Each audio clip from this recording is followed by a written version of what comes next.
The room is quiet, except for the gentle rustling of your thoughts and maybe the hum of a fan in the corner. Outside, the moon lazily lounges across a cloud-softened sky, and somewhere, someone is probably still replying to an email that should have been left unread, but not you. You're here, listening, slowly folding into a story. This story isn't flashy. It doesn't gallop in with swords drawn or heroes blazing. No one is flying dragons or unlocking the secrets of the universe. No, this is the story of an emperor who collected snowflakes in jars, carefully, lovingly, in clay. You probably won't make it through this day, and that's okay. Before we begin, go ahead and gently press the like button as if you're smoothing the edge of parchment. Subscribe like you're inscribing your name on a scroll no one will ever lose. And if you're still here with open eyes, do comment your location and local time. I'm genuinely curious what kind of night you're having. Now let's ease into tonight's journey. You walk through the winter garden of a palace you've never seen. Snow rests lightly on the cypress trees, each flake seemingly auditioning to be remembered. The hush is complete. Even your footsteps sound polite, like they're trying not to wake anyone. It's the 2nd century AD. You are in the heart of Han Dynasty China, where the emperor, yes, him, has just asked a court official a very sincere question. Can snow be preserved permanently? This is Emperor Zhangdi, or as we'll remember him tonight, the man who just wanted winter to last a little longer. The air smells faintly of pine resin and ink. Behind you, the palace's bronze bells shift slightly in the wind, barely audible. Before you, a servant holds a tray of simple clay vessels, warmed from the inside with a slow-burning coal disk to keep them dry, not hot. You'd think it was tea. It is, in fact, empty, waiting for snowflakes. Now, in case you're wondering, this wasn't considered odd. Well, not publicly. Snow in Han China symbolized cosmic purity. It fell, they believed, not by accident, but by mandate of the heavens. Capturing it was akin to catching a sigh from the divine. So, of course, if you're the son of heaven, you might want to keep a few sighs on your desk. Historians still debate whether Zhangdi genuinely believed the snow would last in his jars, or if it was more about the poetry of the attempt. Perhaps, like the rest of us, he simply didn't want beautiful things to vanish. A soft crunch draws your attention. A page boy, perhaps 13, scoops a single flake onto a lacquered feather fan and drops it gently into a jar. The moment is reverent. The flake melts instantly. He tries again. Nearby, the palace astrologer murmurs that this is good fortune. The emperor looks pleased, or at least distracted from tax reforms. Somewhere, a historian centuries later will call this possibly apocryphal but emotionally satisfying. That historian has clearly read the same scrolls as you. You pause near a frozen koi pond. The fish are still, their golden scales barely twitching in the icy water beneath. You wonder if they dream of summer. A light joke drifts on the wind from 2 servants. Perhaps if His Majesty jars enough flakes, he'll skip next winter entirely, or cause 10 in a row. Heaven has a sense of humor, after all. They laugh like 2 people who've been warned about sarcasm, but can't quite help themselves. A clay jar is handed to you. It's warm in your hands. You feel oddly responsible for it. The snow hasn't fallen yet, but it will. It always does. And with that, the emperor's obsession begins. Major historical fact: the Han Dynasty emperor, Zhengdi, is recorded to have been fascinated by seasonal omens and celestial symbolism, especially snow as a sign of heavenly purity. Obscure cultural tidbit: in Han China, snow was once mixed into a sweet fermented rice drink served only during the winter solstice. Rituals sometimes believed to prolong life by chilling the fire of age. Scholarly uncertainty: some scholars argue the snow jar ritual may have originated from a much earlier Taoist tradition, but no concrete link has ever been found. You've made it to morning, or some version of it. In the garden, the snow has begun. Not the heavy kind that ruins sandals and makes scroll deliveries miserable, but soft, drifting flakes, delicate as breath. You stand just inside the hall now, near a brazier that crackles like it's whispering old secrets. The emperor is seated on a cushion of silk, chin resting on one hand, the other tapping absently against the lip of a jar half filled with nothing, or maybe everything, if you're the poetic type, you see. He says to no one in particular. It vanishes, but still it was there. A court historian nods solemnly, scribbling that down. This historian is 80% record keeper, 20% flattery artist. You sip a warm tea lotus blossom, slightly oversteeped, probably because the eunuch who brewed it was distracted by the snow. It's fine. Everything tastes a little better in rooms where history is casually happening. Outside, the page boy is still trying to catch flakes. He's upgraded from feather fan to silk cloth stretched on a bamboo frame. Still melts. Still he tries. He's either incredibly devoted or trying to impress someone.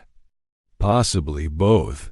A foreign dignitary arrives from Parthia. He's cold, confused, and deeply unimpressed by the emperor's snow project. In our country, he mutters, we sweep this off rooftops. The translator chuckles and politely translates something entirely different. He is awed by your celestial receptacles. The emperor grins. Tell him we keep the good snow. Inside, you can't help but smile. Here's the thing no one talks about much. Emperors are bored out of their minds. All day, people recite things at them. Taxes, harvest yields. Which noble insulted which other noble with a badly worded poem. So when the snow falls, and it isn't in the records, and it melts even when you command it not to, that's exciting. That's defiance. That's life. Remember that street you walked past earlier, just outside the garden wall? It's now blanketed, hushed. Even the dogs have gone quiet, watching flakes fall like ancestors come to visit. Meanwhile, a scholar proposes a preservation method. Seal the snow inside clay jars lined with beeswax, then bury them in deep cellars. The emperor approves the project immediately, calling it Operation Eternal Flake. The wax doesn't work. The jars crack. One explodes. They blame a servant's overheated intentions. He is reassigned to firewood detail. Still, the emperor remains undeterred. A whisper filters through the court. One of the jars may have kept its contents for 3 full days. 3 days. That's practically immortality in Snowflake time. Major historical fact.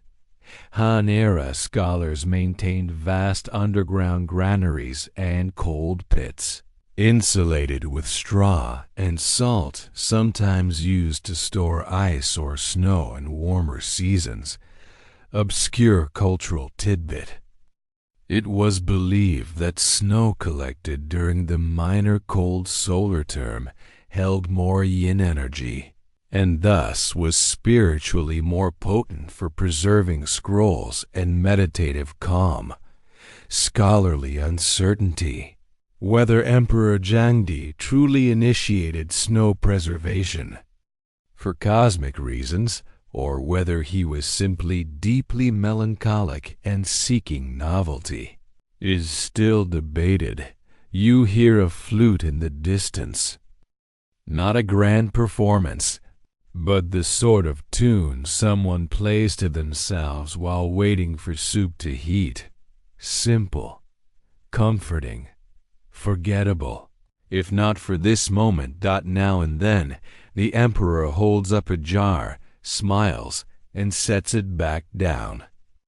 You wonder if he even remembers which ones are full and which are just hopeful. You do the same.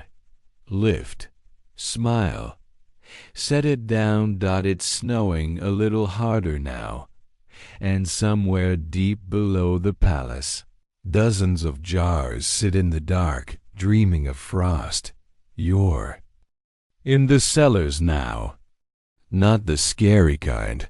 No flickering torches or suspicious chains. These are palace cold rooms, stone-lined, orderly, and smelling faintly of cedar, clay, and something that might be snow's memory. You run your fingers along the shelves. Rows upon rows of clay jars, each with a painted seal and a small, poetic label like Winter's First Breath, Quiet Before the Feast, or simply, Maybe This One Works. A scholar stands nearby, brushing snow off his sleeves and muttering about condensation. The walls sweat, he says, pointing at a damp patch. Not respectful. You nod gravely, as though that's the biggest offense you've ever heard. One jar is different. Larger, lined in something golden. Beeswax again, but this time with crushed pearls mixed in. Reflects purity, the scholar says. Or distracts from failure. You crouch to get a better look. Inside, nothing but mist. You breathe slowly. Somehow, the emptiness feels full.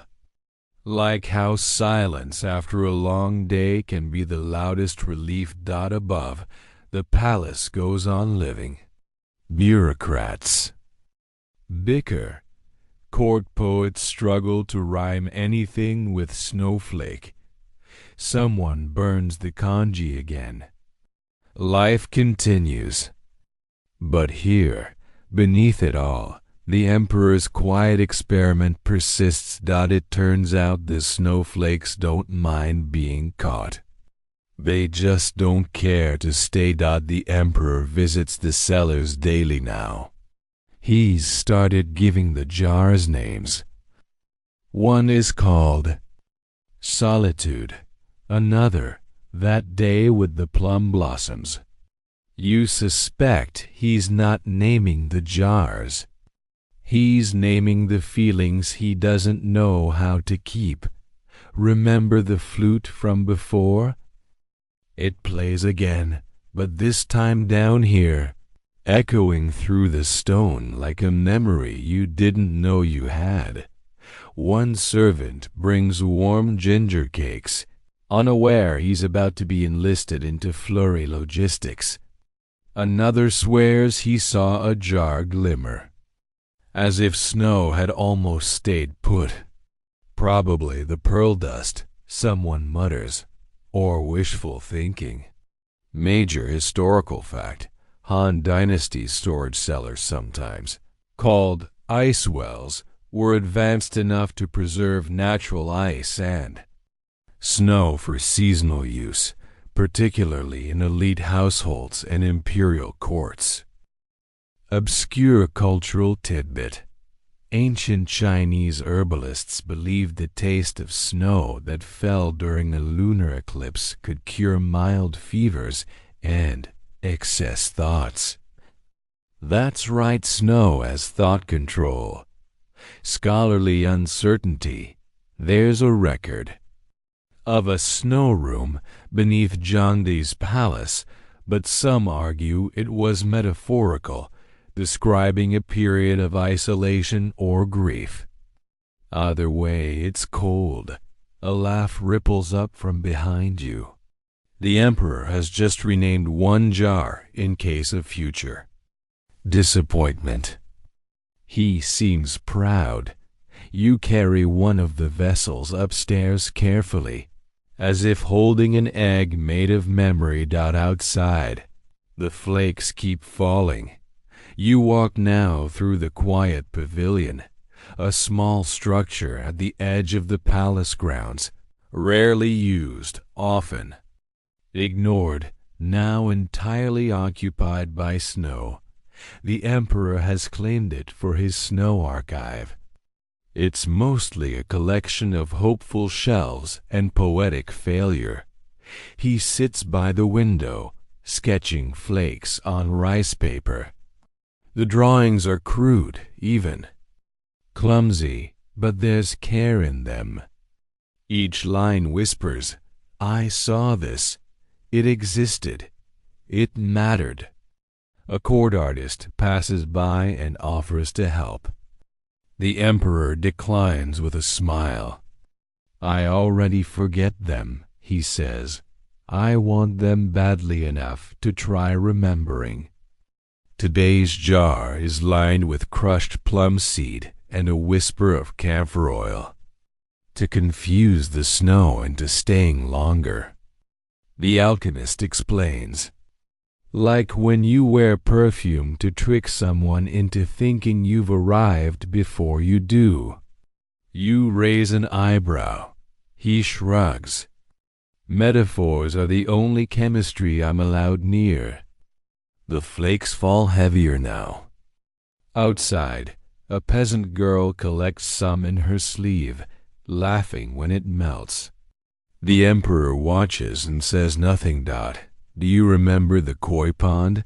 It's now hidden beneath a soft white sheet.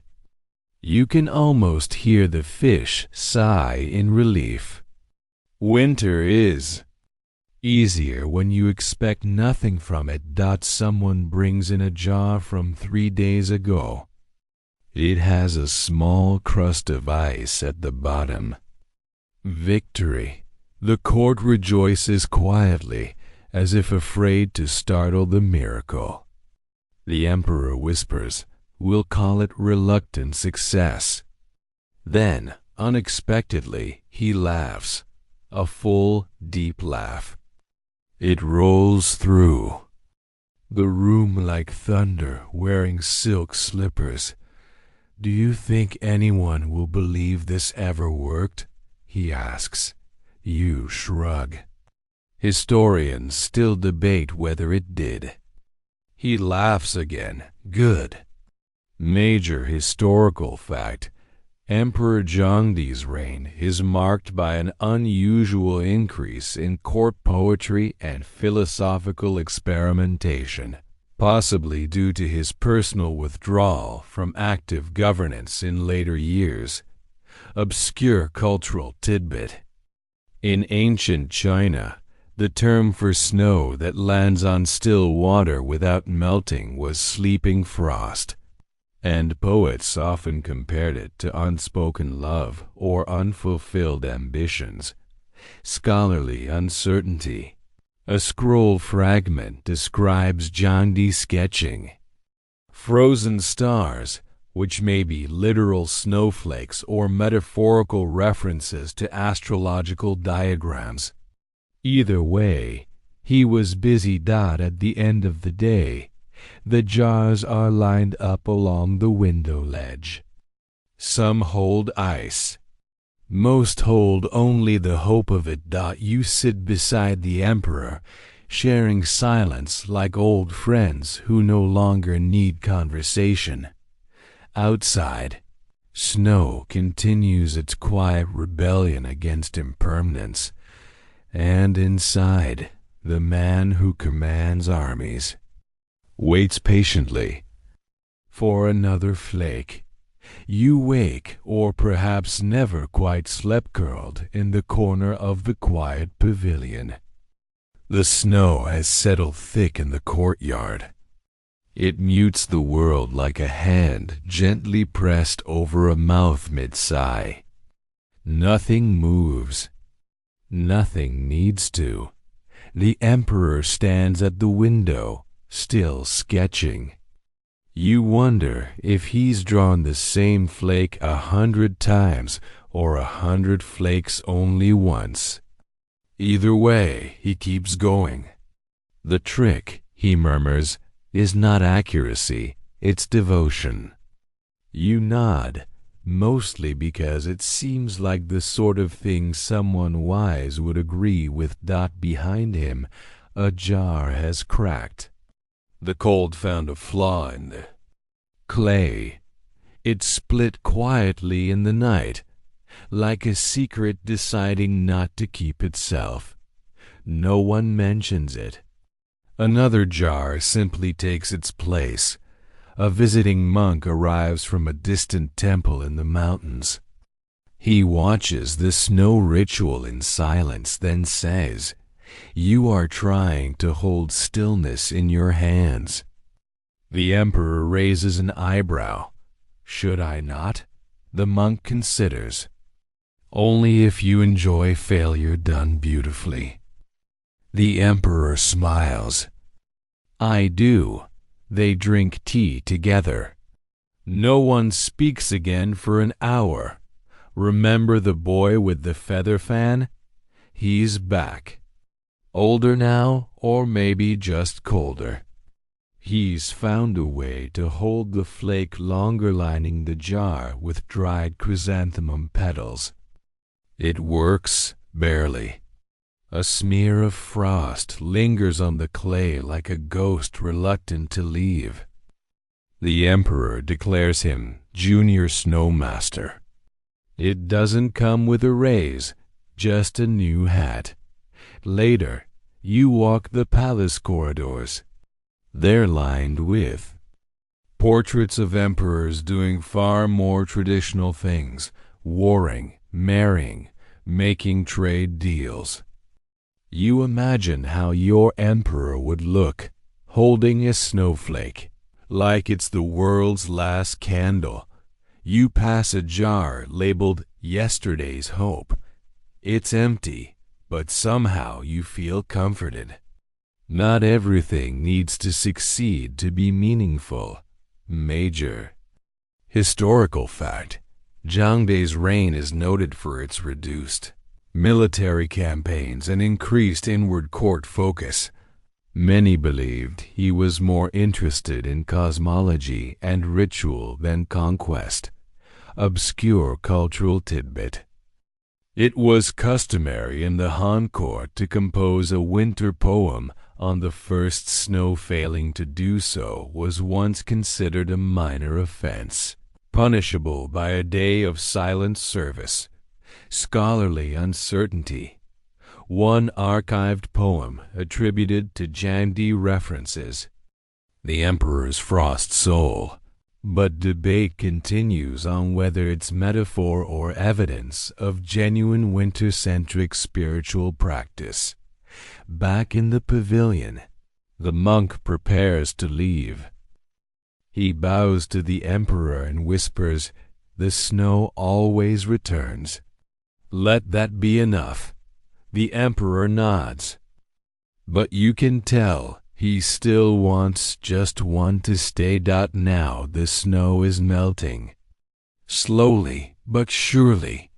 It leaves behind pale streaks along the flagstones, trickles beneath the gates, slips from rooftops with wet sighs. You stand near the old koi pond again. This time the fish twitch awake. Ripples bloom like lazy fireworks across the surface. The pond forgets winter faster than the Emperor ever could. Inside, the jars are being inspected. Not for snow anymore, but for cracks, wear, age, like old friends who've been through something strange and lovely and perhaps never fully explained. The Emperor doesn't seem sad.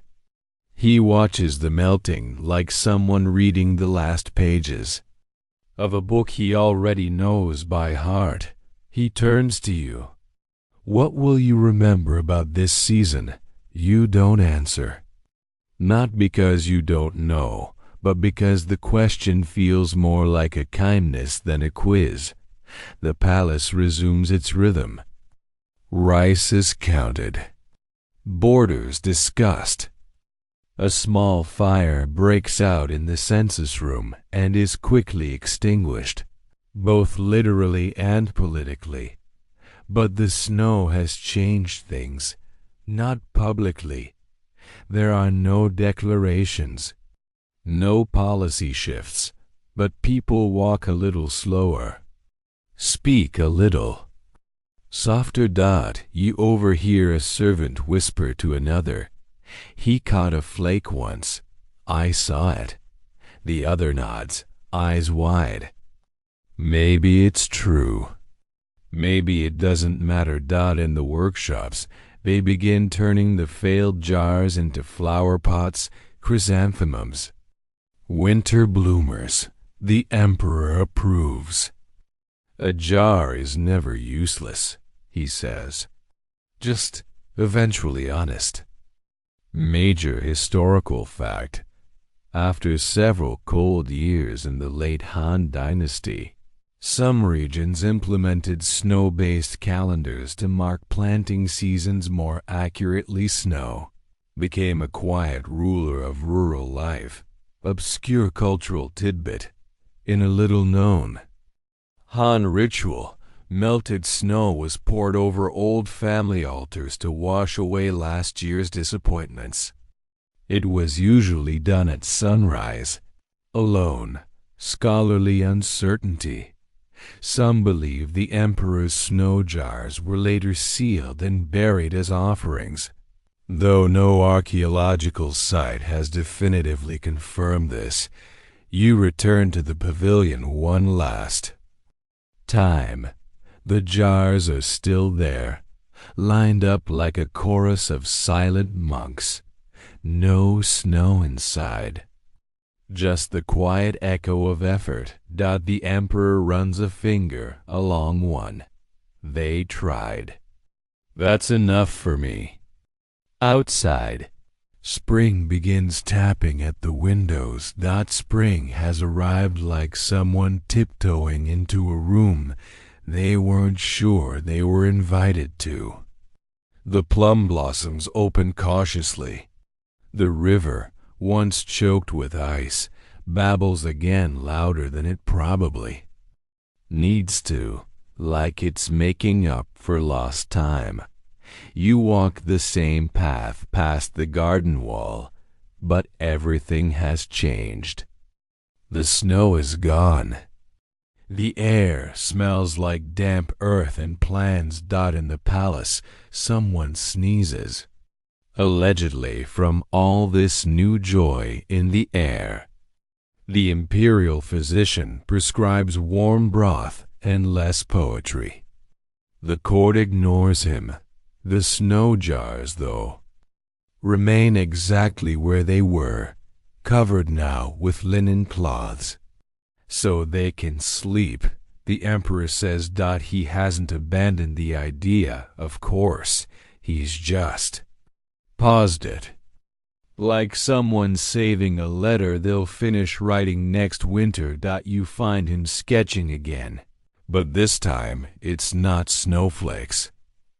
It's leaves, blossoms, the way morning light touches the edge of his writing brush. Still rough drawings, but now he smiles when they smudge. Remember the junior snowmaster? He's now experimenting with dew collection. It's like pre-snow, he says optimistically. The emperor approves a study. A new visitor arrives, this one from the southern seas.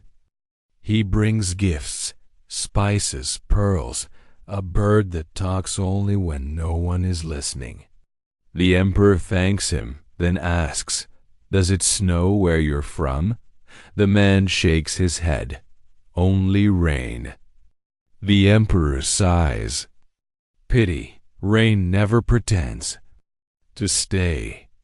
Later, at a small dinner with trusted advisors, he raises a cup of rice wine and toasts the impermanence of brilliance.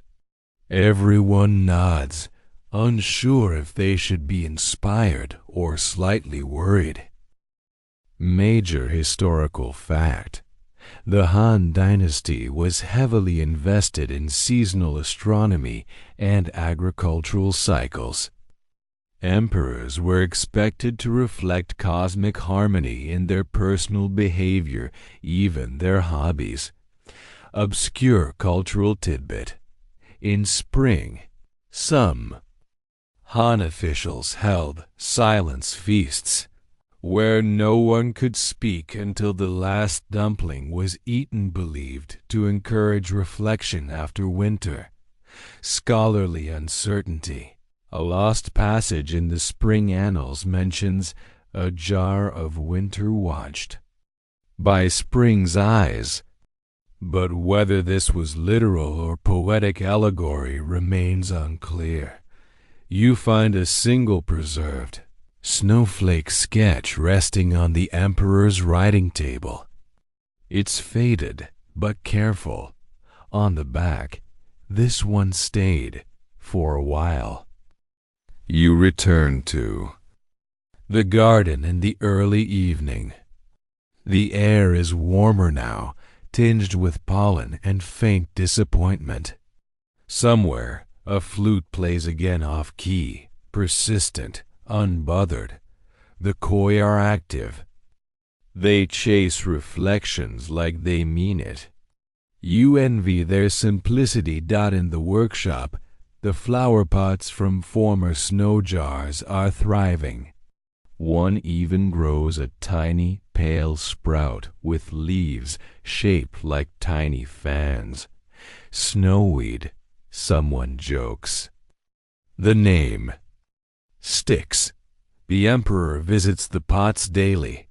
He names them now with the same poetry he once reserved for the jars. Almost, not yet, winter's echo. The junior snowmaster has developed a new obsession, capturing mist at dawn. He claims it's the snowflake's cousin. The emperor nods, encourages him. It's not about success anymore. It's about the reaching. At dinner, the emperor invites scholars to discuss permanence. One quotes an old proverb, "Even jade cracks."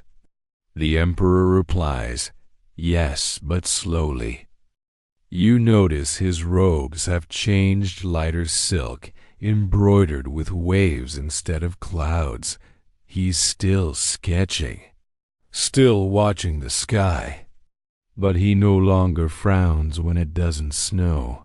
You pass a servant humming as she dusts the lids of the covered jars. She hums the winter tune. You ask her why. She shrugs. It's still in the walls. Major historical fact. Seasonal rituals in the Kael Han court were preserved not just in state ceremonies, but through domestic acts, tea brewing, clothing dyes, and even room scenting aligned with the calendar. Obscure cultural tidbit. There was a belief that the first dew collected after the last frost could be mixed into ink to write. Truth-anchored scrolls documents believed harder to forge. Scholarly uncertainty. Some claim Emperor Zhengdi's later journals were written only during days when the air felt snow-shaped, a phrase that remains frustratingly undefined. Night falls gently. The emperor walks the garden paths slowly, not searching anymore. Just walking. Behind him, the jars remain quiet, empty, essential. And above, the moon shines down like a perfectly preserved snowflake. The lanterns are lit. Their glow dances across the palace corridors like fireflies performing a well-rehearsed lullaby. You walk through the eastern wing now, where the air smells like old wood, warm parchment, and the distant memory of cinnamon. In a narrow room tucked between two libraries, the emperor has begun compiling something new. Not laws, not decrees, but a catalog. Of what, you ask? Of failed attempts. He calls it the archive of almost. Each entry is meticulous. Jar 14, frost visible for 47 seconds. Jar 29, sensed but unseen crystallization. Possibly poetic imagination. Jar 51, contained a snowflake long enough for a smile. He writes with care, using ink made from soot and spring water. Let no one say I only kept what worked, he mutters. You hear the servants outside discussing it in hushed tones. He's preserving the effort, one says. That's either very wise or very tired. The other responds, can't it be both? You pass by the painting hall. There, a new mural is being prepared.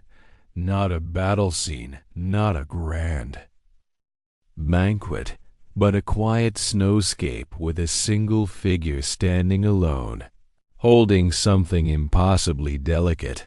The emperor oversees the brushwork personally. Make the snow fall sideways, he says. That's how it really lands, always a bit uncertain. He's not nostalgic, he's precise. There's a difference. In the kitchens. They've started making a dessert shaped like Snowflake's almond rice flour, pressed into intricate molds, served on chilled plates. No one eats them right away. It feels wrong. You bite gently into one. It tastes like memory dusted in sugar. Major historical fact.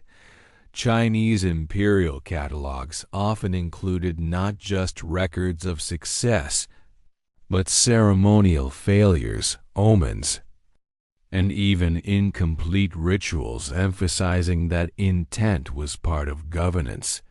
Obscure cultural tidbit. It said some artisans trained their apprentices using deliberately flawed materials, believing failure sharpened the senses and humbled the soul. Scholarly uncertainty. A mysterious set of clay tablets discovered in Luoyang refer to snow room enumerations, but the characters for snow and silence are nearly identical. No one agrees which was meant.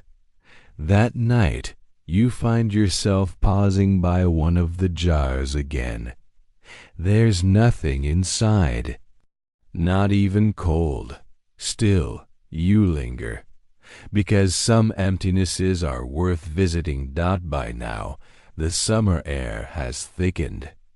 The walls of the palace seem to exhale slowly with each heat wave, and even the ink dries too fast. You hear someone say, "Remember when we used to catch snowflakes?" And someone else replies, "No one's really stopped." The emperor has started writing letters to himself, folded neatly, stored inside the old snow jars.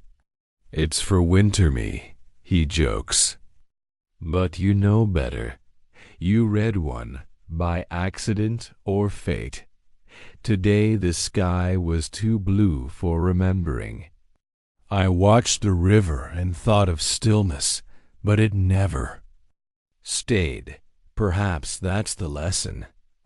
The jars, once so carefully aligned, are now scattered through the palace. One is a footstool. Another holds plum wine. A third has become home to a particularly territorial cricket. No one minds, least of all the emperor. A jar is a shape. Meaning fills it, he says, and meaning changes. You remember the flute again. This time it's being played by the emperor himself. Not well, but lovingly. The tune is uneven. Like footsteps on melting ice. The junior snowmaster has officially become head of atmospheric curiosities. He's writing a scroll on the emotional behavior of clouds. Everyone pretends to understand that major historical fact. In later Han courts, emperors were often permitted private, unofficial hobbies, so long as they didn't interfere with Confucian duties. Many cultivated eccentric collections, from rare stones to seasonal water. Obscure cultural tidbit. There existed a belief that listening to soft wind through clay jars could improve clarity of thought, a practice known as wind reading, usually done alone during heat waves. Scholarly uncertainty.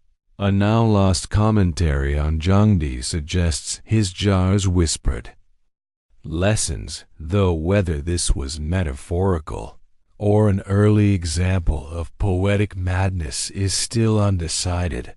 You walk the garden once more. It's bursting with color now. Loud, brilliant, unapologetic.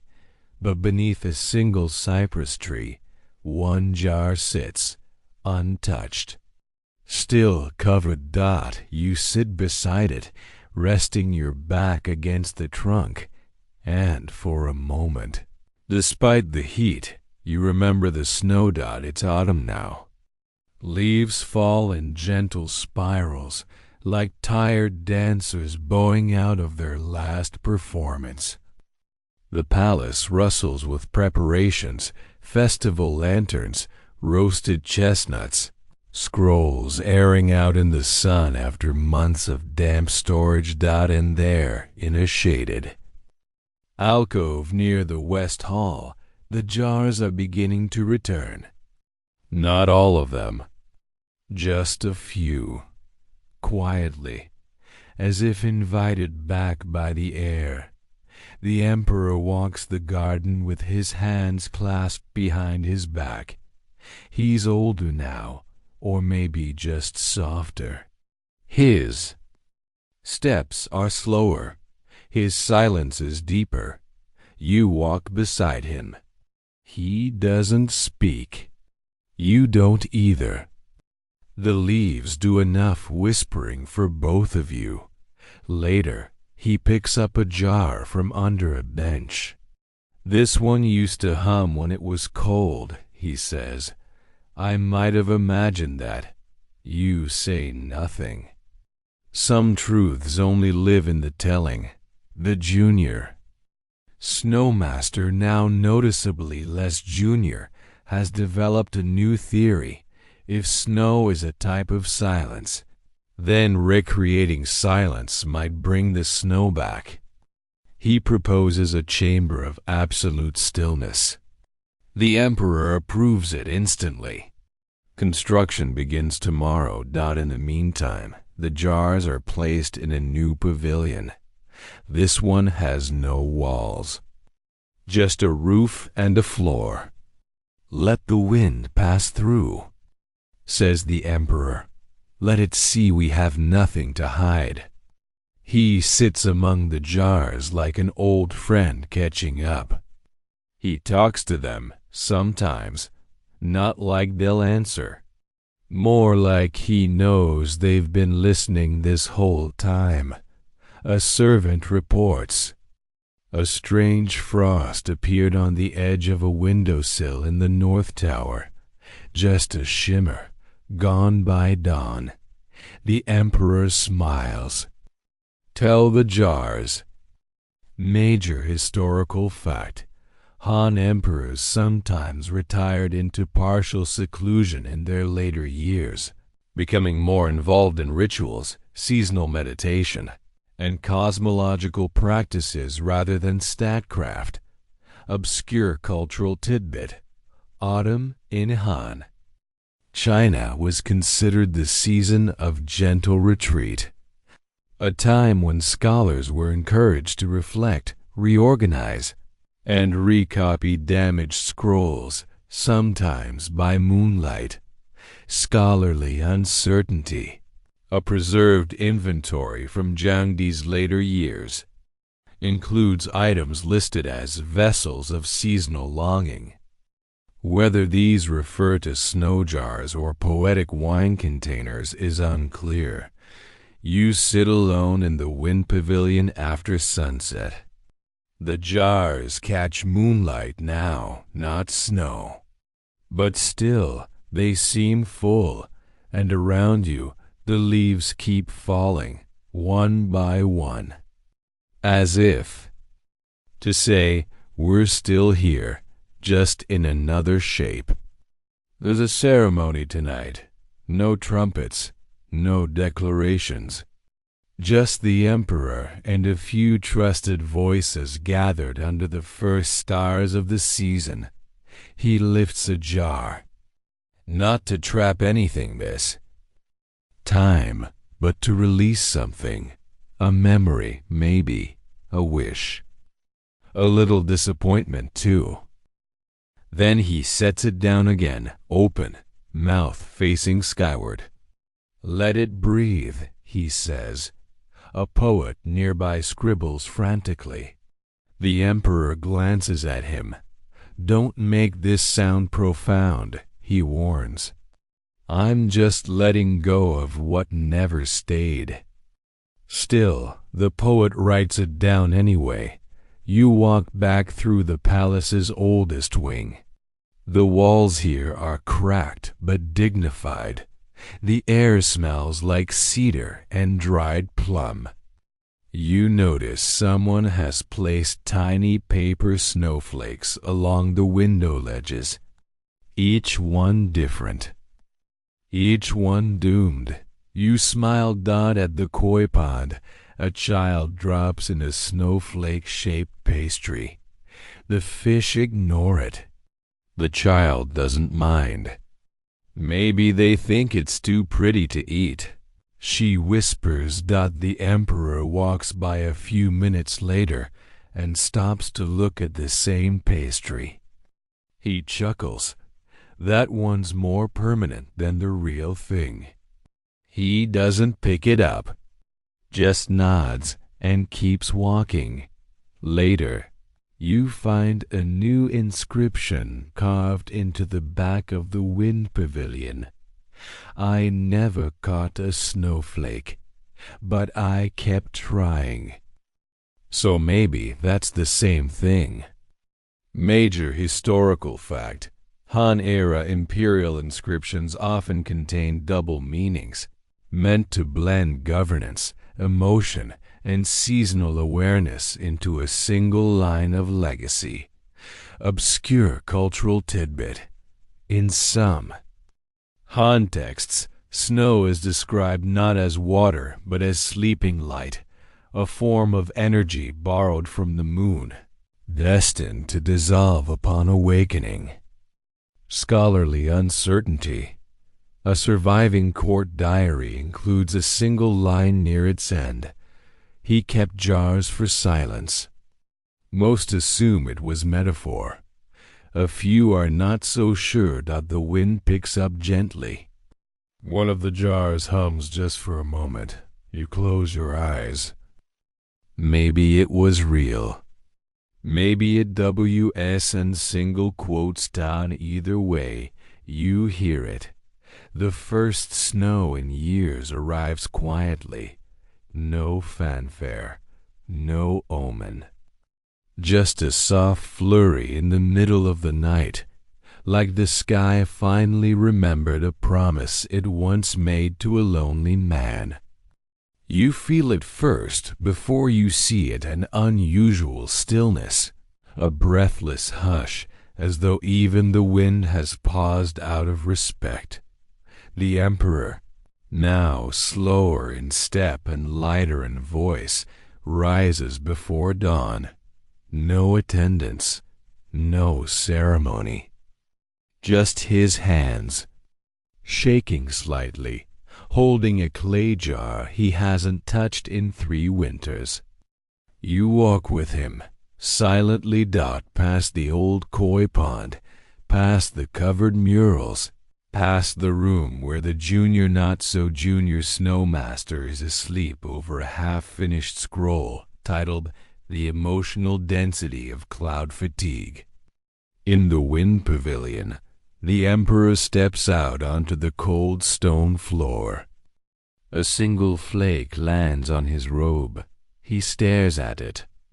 Doesn't speak. Doesn't reach for it. He lets it fall.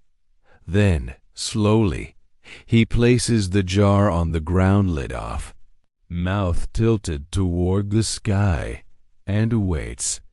The snow doesn't come in torrents. Just a few scattered flakes. A suggestion of winter. A whisper. Enough. A court attendant eventually stumbles upon him. Shall I inform the historians? He asks. No, the emperor says. They'd only ruin it. The attendant nods and wisely disappears. You and the emperors sit there, 2 figures on cold stone, with nothing between you but the night. You want to say something profound, maybe even helpful. But then a flake drifts into the jar, just one. It lingers longer than it should. You both stare at it, and then it melts, no disappointment. Just observation, major historical fact. During the later Han period, imperial rituals began to reflect a growing interest in natural cycles over political ones. A shift some scholars believe signaled early cultural movement toward Taoist thought. Obscure cultural tidbit. In some obscure Taoist writings, snow is described as sky tears that choose to wait, a substance caught between emotion and transformation. Scholarly uncertainty. A disputed bronze tablet found near Luoyang bears the inscription, "He waited for the sky to weep." Whether this refers to Jiangdi is debated, but the style matches known imperial verse. Back in the palace, A servant warms tea and asks if the emperor caught his snowflake. He replies, "I didn't have to." A few days later, the snow is gone again. But it's different this time. No one rushes to preserve it. No jars are lined, no sketches made. The palace walks slower, more attentively, as if everyone is trying to remember it with their bodies instead of their scrolls. The jars, those once sacred vessels of effort, are now scattered throughout the palace in strange, beautiful ways. One holds river stones, another is used as a bird bath. A third sits under a cherry tree and slowly fills with petals. You find a jar repurposed as a lantern base. Inside it, a candle flickers, light instead of snow, warmth instead of cold. The emperor passes by and simply nods. "We're still collecting," he says. He doesn't walk as far these days. He spends most of his time by the koi pond, feeding the fish and watching the clouds drift past like stories that never needed writing. You ask him once if he misses the snow. He says, "I miss wanting it, but wanting, that's its own kind of frost." The head of Atmospheric Curiosities delivers a final report: over 200 jars, 12 recorded frost catchers, 4 possible snowflake remnants, and 1 inexplicable mist that smelled like cinnamon. "Not bad," the emperor murmurs. "We almost did the impossible. At least we made it interesting." That night, as lanterns sway gently in the winter wind, the emperor does something no one expects. He opens a scroll he began decades ago, the Archive of Almost, and adds one final line: "Today I did not chase the snow. I let it pass, and it passed beautifully." Major historical fact: the Han Dynasty's later years were filled with subtle cultural shifts, where personal legacy and cosmic harmony began to replace conquest as measures of an emperor's worth. Obscure cultural tidbit: in Han China, the last snow of the year was considered a sacred moment. Many quietly marked it by turning their bowls upside down, symbolizing the end of seeking. Scholarly uncertainty. A rare poem attributed to Zhang Di ends with the line, "What melts was never mine, but I still held it well." Some argue it was written about snow. Others say it was about time. The palace winds down. One by one, lights go out. And somewhere in the garden, under the whispering trees, a jar catches wind instead of snow, still open, still waiting, still beautiful. Winter again. Not the sharp kind, but the softened version, rounded edges, quieter winds, a sky that no longer rushes to impress. The emperor no longer walks far. His steps are short, his sleeves heavier, but he smiles more now, as though every breath is finally arriving on time. You meet him in the pavilion. The jars are still here, though fewer. Some now moss-covered, others cracked with grace. One contains nothing but a feather. Another, a folded note that simply says, "Remember how quiet it was." He sits beside you without speaking. For a long time, nothing happens. And it's perfect. Eventually, a flake appears, just one. It lands gently on the lip of an old jar, doesn't melt right away, doesn't last either. It simply exists. The emperor nods toward it. You see? He says, sometimes it just visits. A nearby servant coughs discreetly, holding a report. He's ignored. The emperor gestures to the jars. These weren't for snow, he finally says. They were for noticing. You ask if he ever truly caught one. He shrugs. Does it matter? Later that day, he sketches again.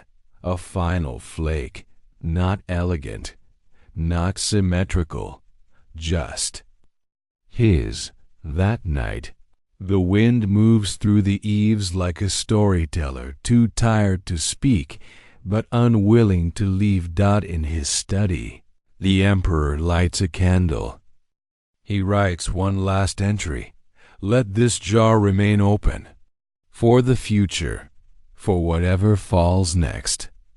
He doesn't say goodbye, but you know it's the end of the snow chasing. And maybe that's enough. Major historical fact. Emperor Jangdi passed quietly during a period of peace, leaving behind no grand war stories, but several references in poetry and court documents to his fascination with seasons, silence, and things that refuse to stay. Obscure cultural tidbit. Some Han-era tombs include miniature jars, believed to hold borrowed seasons, symbolic containers for fleeting moments. Scholarly uncertainty. Though no snow jars were ever definitively found, palace inventory scrolls list multiple items marked simply as preserved air. And outside, the snow begins again. The night settles like silk over the rooftops. You lie still, the story now behind you, but its rhythm still pulsing gently through your thoughts, like the last echoes of footsteps in a long, quiet hall. Breathe slowly now. The jars are still there in your mind's eye, one cracked, one mossy, one still waiting for something soft to fall. There is no rush, nothing left to chase. Only the shape of trying and the warmth of letting go. Imagine that. Flake again, not the perfect one, but the one that lingered. For a moment, long enough to be seen. That's all most of us really want, isn't it? To be noticed, even briefly, before we melt into the next thing. Let your body feel heavy now, as if you too are being preserved not in clay, not in jars, but in time. In memory. The emperor sleeps, perhaps. Or perhaps he's simply sitting in the garden still, watching the sky, eyes half-lidded, smile small, heart full of moments that never quite stayed, and that made them beautiful. The wind has stopped. The koi have stilled. The flute has gone quiet. But the silence isn't empty. It holds everything that was, the feathers, the frost, the faint crack in a jar that never broke.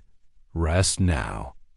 Let your own winter arrive, not cold, just slow, just soft. Nothing to preserve, nothing to prove, only breath. And maybe, just maybe, the sound of a snowflake, somewhere, not quite melting.